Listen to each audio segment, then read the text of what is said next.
Today, we're diving into a really fascinating idea: how to build a stable, reliable connection to the spirit world.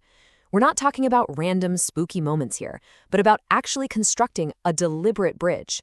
And, according to our source material, building that bridge takes three very specific, very important keys.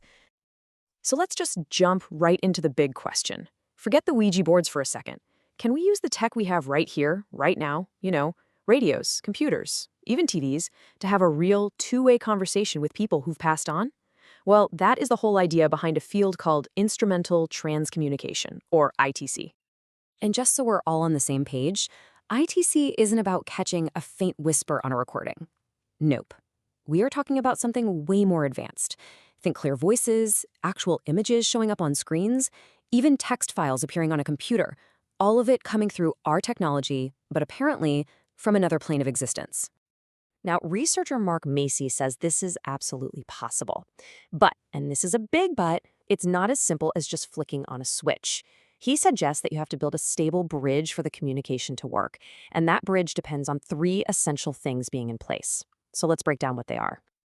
Okay, first up, and this one might actually surprise you, it doesn't just start with us trying to call out. The effort has to begin on the other side. You have to have a dedicated, skilled team of spirits who are actively trying to build that bridge from their end toward us. And check out this quote from the famous skull experiments, because it really gets to the mechanics of it. Spirits don't speak like we do with vocal cords. They communicate with pure thought. And that means, and this is so crucial, a specialized group of spirits is needed to act as like cosmic translators, or what they call transducers. So, you see, the process goes something like this. A spirit has a message, which is just pure thought. Then, that special team takes the thought and basically converts it from these subtle life energies into the kind of dense electromagnetic energy that our world runs on. And that final step, that's what allows a voice to come through a radio or a face to show up on a screen. Without that spirit team doing the translating, there's literally no signal for us to pick up. All right, so let's move on to the second key. Once that team on the other side is sending the signal, who or what is actually receiving it here on Earth? Well, it's not the machine itself, it's a person. Macy calls this an ITC disposition. The idea is that it's a kind of physical mediumship. Think about it like this. Some people are just born with a natural talent for music, right? An ear for it. Well, in the same way, some people seem to be born with an innate ability to act as a human antenna for these signals. It's a natural skill. You've either got it or you don't.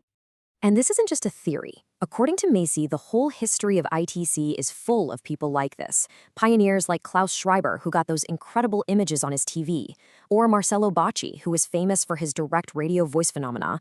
All of them were believed to have this unique disposition. They were the human part of the bridge.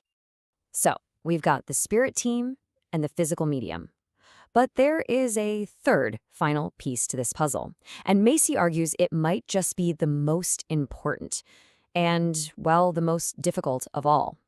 It's all about the environment the people on our side create. The goal, you see, is to create what's called a stable contact field. The best way to think about it is like an atmosphere or a cloud of resonant energy that the human group generates just by being together. This field is what the energy from the spirit team can lock onto. And what's this field made of? It's not technology, it's not fancy equipment, it's made of purely human stuff.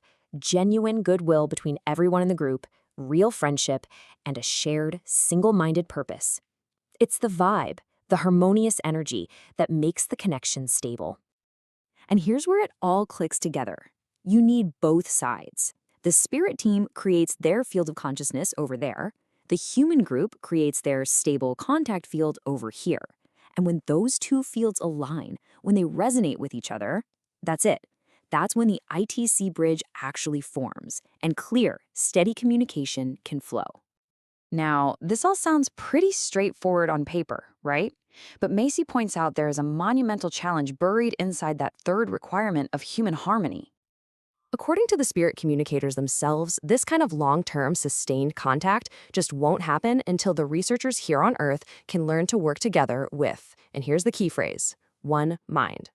One mind. Now, that doesn't mean everyone has to be the same. What it means is a total lack of ego, of competition, of infighting. It's a group that is completely unified by one single, selfless goal, a state of pure, collaborative harmony. So here's the bottom line from Macy's point of view. After all the technical stuff, the spirit teams, the special mediums, the single biggest hurdle for humanity to make contact isn't technological at all. It's psychological. It's simply getting people to get along. And that really leaves us with a provocative final thought, doesn't it? If this whole theory is true, it means the key to unlocking communication with another dimension isn't a better piece of equipment. Maybe the greatest barrier to contacting other worlds is just our own inability to find harmony in this one.